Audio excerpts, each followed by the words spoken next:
Monday, February 1, 2021, 8 a.m. Central Time.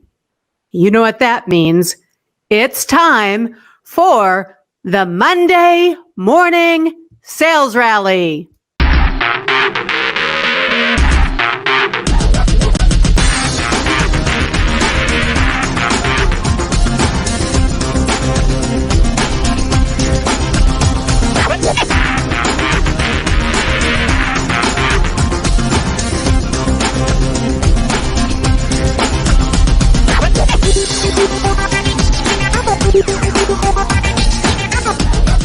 We have a guest who I am absolutely thrilled to introduce you to.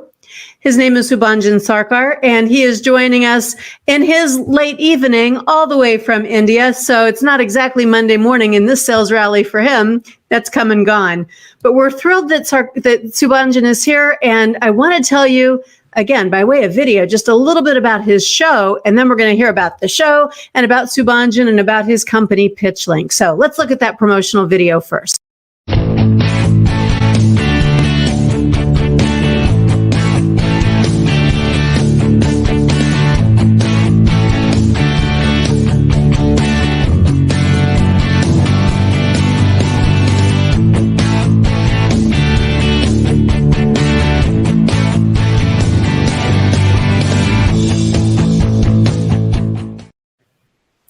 You know that feeling when you meet somebody and you realize quite quickly that you're like-minded, that you have some similar values and things that you care about, and suddenly a friendship just forms instantly. And that's how it was when I met Subhanjan. And so thank you for being here with us, Subhanjan. Tell us exactly where are you and what time is it?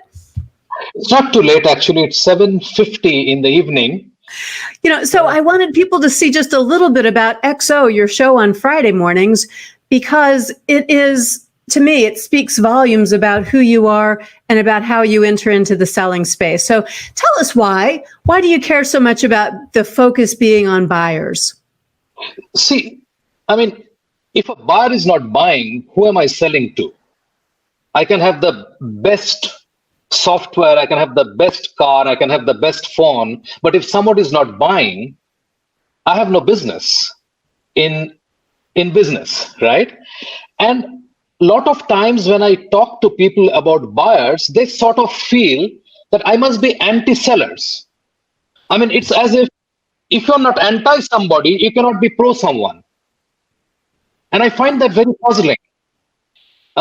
It's so which is why I believe that any value transaction that we do, which is sales, which is buying, both put together, any exchange of value has to have extraordinary outcome for both the buyer and the seller.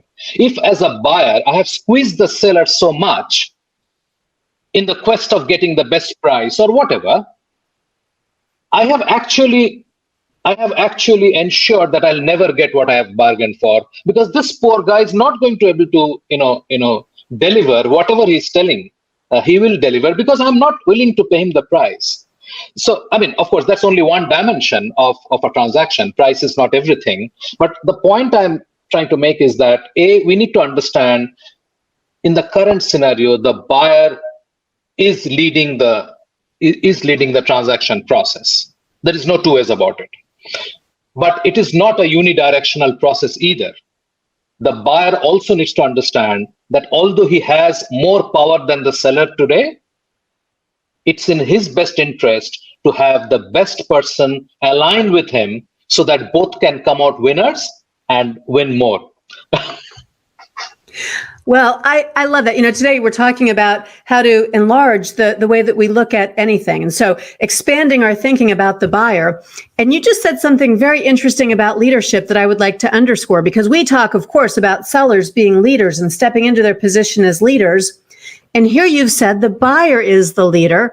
And I just want to clarify that for folks. You know, there is a beautiful quote from Gandhi. It goes like this: I must follow the people. Am I not their leader?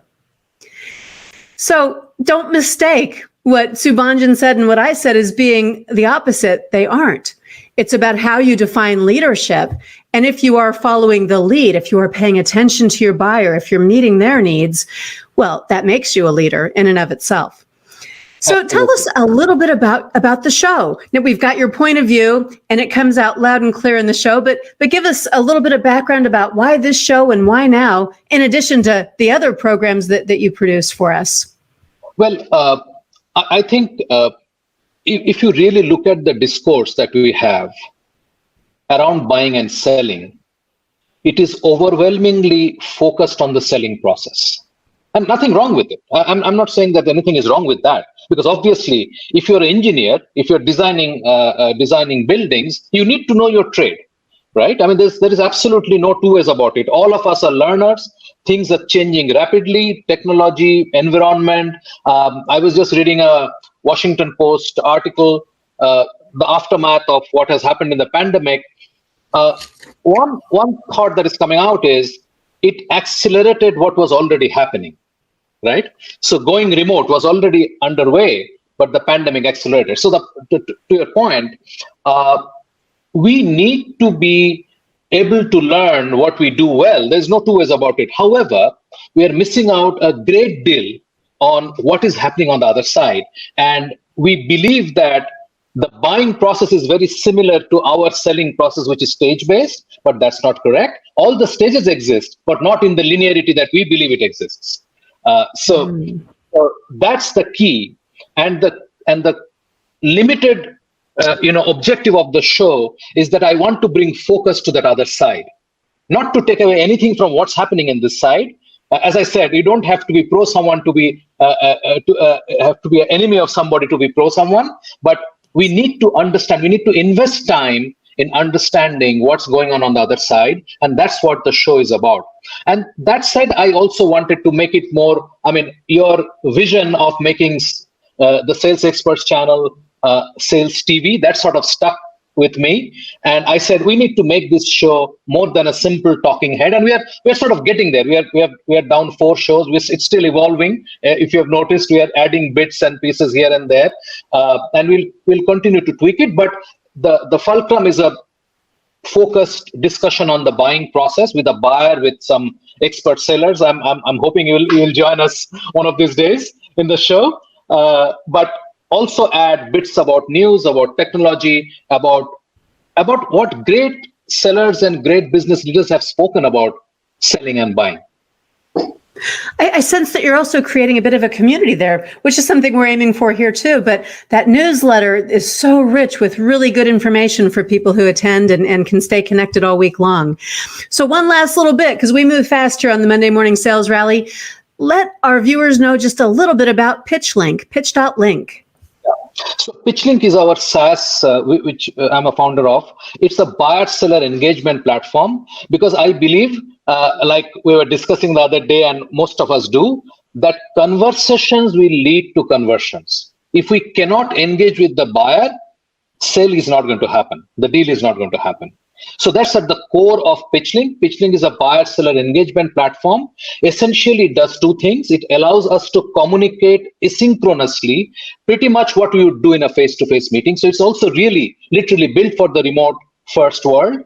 And it also allows seamless yet secured conversation of the buyer team. They can securely talk amongst themselves without, although I have, as a seller, send you a link. You can talk to your team securely without my knowing anything about who you are talking to and what you're discussing about my proposition. You can talk to me, which means the buyer and the seller can both talk to each other. And the sales team also can have their own internal chat about what the buyer is talking about. So in the sense, what they're talking to the seller about. So that's PitchLink in essence. And I believe that we are building a new kind of tool. And of course, lot to learn, lot of feedback is required. And yeah. It's fantastic. And I really recommend people check it out. There is a link for you in the attachments, along with lots of other really nice, valuable things all stacked up today. We're going to go ahead and go into our inspiration of the day and then our preview of what's coming up this week. Subhanjan, thank you so much for joining me here today. Everybody, check out what Subhanjan has to offer you. It is mighty and it is powerful stuff.